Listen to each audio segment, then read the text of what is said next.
안녕하세요. 자유 이튜브입니다. 오늘은 지금 투자자들이 하면 안 될 행동 5가지, 그리고 덤으로 월가의 영웅 피터 린치의 조언이라는 제목으로 이야기를 한번 해볼까 합니다. 최근 주식시장이 오르락내리락 요동치고 있습니다. 앞으로 2주 정도 이런 상황이 지속될 것 같다는 생각이 드는데, 그렇다면 우리는 이런 상황 속에서 어떤 자세를 가지고 시장에 임해야 되는지, 여기에 대해서 한번 생각해보는 시간을 가져봤으면 좋겠습니다. 시장이 요동치고 있습니다. 팬데믹 공포에 의한 하락, 그리고 연준 내 파격적인 행보에 따른 상승. 자, 시장이 요동치면서 투자자들의 마음을 들었다 놨다 하고 있습니다. 자, 내 돈이 허공으로 사라지면 기분이 안 좋은 것, 그리고 반대로 내 자산이 증가하면 기분이 좋은 것은 당연한 이치입니다. 그렇지만 이렇게 오락가락 한다고 해서 우리의 마음과 행동이 급변해서는 안 될 것입니다. 자, 역사적으로 칭송받은 현명한 투자자들은 어떤 이야기를 했는가? 이런 상황 속에서 계좌가 아닌 다른 것을 보라고 말합니다. 자산 평가액보다 더 깊은 곳에 있는 것, 바로 시장의 본질을 보라는 건데요. 지금 시점에서 우리가 하지 말아야 할 행동은 무엇이고 무엇을 해야 되는지, 이것은 아주 중요한 것이라고 할 수 있겠고, 자기 점검을 한번 해보면 좋을 것 같습니다. 자, 시장이 조정을 받으면서 요동칠 때 하지 말아야 할 행동 5가지. 자, 첫 번째로 소음에 민감하게 반응하지 말아야 된다. 두 번째, 장기 투자를 포기하지 말아야 된다. 세 번째, 시장에서 일어난 일을 현실 세계와 연결짓지 말아야 된다. 네 번째, 조울증이 나타난 사람처럼 행동하지 말아야 된다. 그리고 5번째로 감정적으로 매매하는 일을 하지 말아야 된다. 자, 이렇게 요약할 수 있겠습니다. 자, 그러면 이게 구체적으로 어떤 이야기냐? 소음에 민감하게 반응하지 말라는 것. 실시간으로 쏟아져 나오는 뉴스를 보면서 시장이 어떻게 흘러갈지에 대해서 걱정하는 일을 하지 말라는 말입니다. 자, 이것은 참으로 바보 같은 짓이다, 이렇게 할 수가 있겠는데요. 자, 시장이 장기적으로 상승한다고 믿는다면 쏟아져 나오는 뉴스에 집착하고 뉴스를 찾아보는데 시간을 허비할 필요가 없는 겁니다. 그냥 이럴 시간에 자신의 위생 관리에 신경 쓰고 앞으로의 계획을 세우는 데 집중하고 책 한 자 더 보는 게 더 유익한 삶이 될 수 있을 것입니다. 자, 두 번째로 하지 말아야 할 행동, 장기 투자를 포기하는 것 절대 하지 말아야겠습니다. 투자 시장에 뛰어들면서 장기 투자를 해야지라고 마음을 먹고 왔지만 또 손실이 심화되기 시작하면 더 큰 손실이 두려워서 매도 행렬에 동참할 수도 있습니다. 특히 심리적으로 너무 불안정해지면서 패닉세를 할 수도 있는데요. 자, 이런 행동 동참하지 말아야겠다는 겁니다. 물론 시장이 하락할 때 매도를 하고 현금을 보유하면서 시장이 안정될 때까지 기다리는 것 좋습니다. 이런 것도 좋지만, 자, 중요한 사실은 손실이 두려워서 시장을 떠나면은 다시 돌아오기 힘들다는 겁니다. 자, 그렇기 때문에 매도를 하고 시장을 떠나지 말고 장기 투자를 하려는 마음을 꿋꿋하게 가지면서 투자 시장에 임해야겠습니다. 자, 매수 매도 타이밍을 잘 못 잡겠다. 그렇다면은 존버를 하는 수밖에 없습니다. 자, 자기가 매수 매도 타이밍을 잡는데 탁월한 능력이 있다고 생각한다면은 존버할 필요 없이 매수 매도를 하면서 적절한 타이밍에 들어오고 빠져나가고 이런 게 가능하겠지만, 그게 힘들다면은 그냥 존버를 하는 겁니다.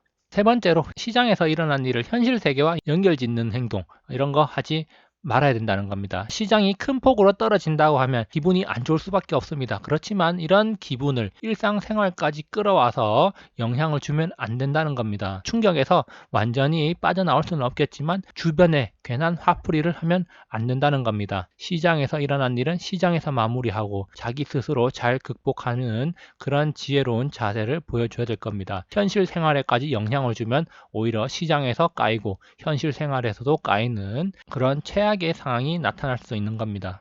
마찬가지로 비슷한 맥락에서 조울증이 나타난 사람처럼 행동하지 말아야 되겠습니다. 시장이 크게 떨어진다고 해서 낙담하고 우울에 빠져가지고 시무룩해 있고, 또 시장이 갑자기 반등을 하면 또 크게 오른다고 해서 웃으면서 즐거워하는 등 조울증에 빠진 사람처럼 행동하지 말자는 겁니다. 평정심을 가지고 시장을 바라보는 것이 중요합니다. 그러면서 시장을 바라보고 분석하고 더 높은 수익률을 낼 수 있도록 어떻게 해야 되는가, 시장을 잘 관찰을 해야겠죠.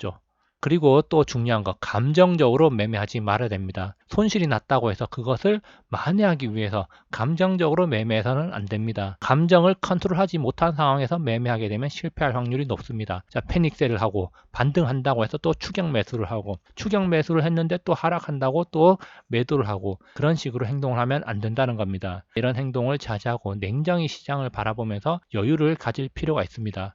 감정이 앞선 매매를 하는 순간 돈을 잃는 것이고 합리적 판단을 할 수 없게 됩니다. 자, 그렇기 때문에 우리는 감정을 좀 다스리면서 시장을 냉정하고 평정심을 가지고 바라보는 게 중요하다. 자, 이렇게 볼 수가 있겠습니다. 결국 이 5가지 하지 말아야 할 행동을 관통하는 핵심은 바로 마음을 잘 다스려야 한다는 거죠. 마음을 잘 다스리는 데서부터 투자 성공의 길이 열리는 겁니다. 덤으로 피터 린치의 조언 한번 살펴보고 가겠습니다. 자, 월가의 영웅이라고 불리는 피터 린치. 자, 피터 린치는 13년 동안 연평균 29.2%의 수익률을 내면서 최고의 투자자 중 한 명으로 손꼽히고 있습니다. 자, 그러면서 1990년에 은퇴를 했는데, 은퇴할 당시에 피터 린치가 운용하던 마젤란 펀드의 자산은 우리나라 돈으로 약 15조 원 정도를 운용을 했다고 합니다. 자, 그러면서 47세에 은퇴를 했는데요. 30대 중반부터 47세에 이르기까지 평생 먹고 살 돈 이상을 벌고 불현듯 은퇴를 한 것이죠. 자, 여기에 대한 에피소드는 인터넷에서 쉽게 찾을 수 있기 때문에 개별적으로 확인하면 좋겠습니다. 자, 참고로 1990년 은퇴 시기에 약 15조 원을 운용했다고 하는데, 지금 생각해보면 유명한 투자자들이 굴리는 돈에 비하면 그렇게 큰 규모가 아닐 수도 있네 라고 생각할 수가 있습니다. 자, 그런데 우리가 생각해야 될 게 지금은 2020년이고 이때는 30년 전인 1990년이라는 겁니다. 자, 1990년 초에 그때 당시에도 우리나라에서 제일 잘 나가던 회사 중 하나인 삼성전자의 시가총액이 얼마였냐? 약 10조 원 정도였다는 겁니다. 지금 2020년 현재 삼성전자의 시가총액이 약 380조 원 정도인데, 자, 그렇다면은 단순하게 삼성전자를 가지고 비교할 수는 없겠지만 이 15조 원을 가지고 계속해서 투자를 해서 지금까지 30년 동안 또 불려왔다면은 최소한 300조 이상까지는 불리지 않았을까? 만약 이 15조 원을 가지고 연평균 수익률 20%를 냈다고 가정하고 30년을 굴리면은 얼마가 되느냐? 15조 곱하기 1.2에 30승을 하면은 3,500조 원이 되는 겁니다. 워렌 버핏의 버크셔 해서웨이의 자산과 비교해봐도 상당히 많은 금액이라는 걸 확인할 수가 있습니다. 자, 그만큼 그 당시에 대단한 인물이었다는 걸 실감나게 하는데요. 자, 그렇다면 이 피터 린치가 어떤 조언을 했는지 우리가 한번 살펴보겠습니다. 피터 린치가 폭락이 왔을 때 어떤 이야기를 했는가? 걱정할 거리는 언제나 있습니다. 하지만 그런 걱정은 쓸데없는 짓입니다. 기업의 펀더멘털에 집중하십시오.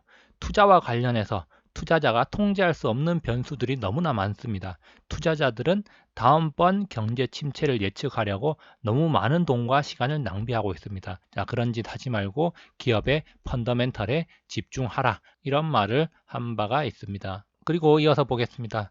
경기 침체가 다가올지도 모르지만 걱정할 것은 없습니다. 지난 수백 년 동안 세계 경제는 침체와 호황을 반복해 왔습니다. 호황이 길었다고 시장이 많이 올랐다고 침체를 겪어야 하는 것은 아닙니다. 앞으로 3년, 4년, 5년 동안 계속 좋아질 수도 있습니다. 그것은 아무도 모릅니다. 자, 그래서 경제 침체와 시장 붕괴를 걱정하는 것은 부질없는 짓입니다. 전략이 올바르다면 장기적으로 승리할 수 있습니다. 1년 안에 결혼을 하거나 집을 사려고 한다면 그 돈으로 주식 투자를 해서는 안 됩니다. 5년, 10년, 20년 동안 장기적으로 시장에 남아있다면 시간은 투자자의 편이기 때문에 장기 투자 계획을 달성할 수 있을 것입니다. 자, 결국 피터 린치는 올바른 전략을 세우고 장기적으로 가야 된다는 이야기를 하는 거죠. 시간은 투자자의 편이고 장기 계획을 달성할 수 있을 것이다. 이런 이야기를 하는 겁니다. 자, 결국에는 쓸데없는 걱정하지 말고 기업의 펀더멘탈에 집중하고 올바른 전략을 세워서 장기적으로 투자를 해야 된다. 이런 이야기를 하고 있는 것이죠. 결론입니다. 자기 자신을 통제하는 것이 중요합니다. 감정에 지배되지 말고 일희일비 하지 맙시다. 자, 올바른 전략을 바탕으로 장기 투자를 한다면 어떤 위기가 와도 흔들릴 필요가 없습니다. 시간은 투자자의 편이기 때문에 우리는 올바른 전략, 올바른 투자 마인드를 가지는 게 중요하다고 할 수가 있겠습니다. 자, 지금 팬데믹 공포로 인해서 돈이 풀리고 있습니다. 기존에도 많이 풀렸지만 더 많이 풀릴 예정이고 지금도 미친 듯이 풀리고 있습니다. 이런 현상은 미국, 중국을 비롯해서 전 세계 국가로 번지고 있고 우리나라도 또다시 추경을 통해서 막대한 돈을 푼다고 했고 한국은행의 기준금리 인하도 기정사실화되고 있습니다. 자, 이런 상황에서 우리는 과연 무엇을 해야 될 것인가? 자, 많은 돈들이 경제를 살리는데 투입이 되겠지만 그 중에서도 대다수의 돈들은 아마 자산시장으로 흘러 들어갈 것입니다. 자, 자산시장으로 흘러 들어간다. 시중에 많은 돈들이 풀린다는 것은 화폐 가치가 떨어진다는 것을 의미합니다. 자, 공포 뒤에서 움직이고 있는 돈의 흐름을 보십시오.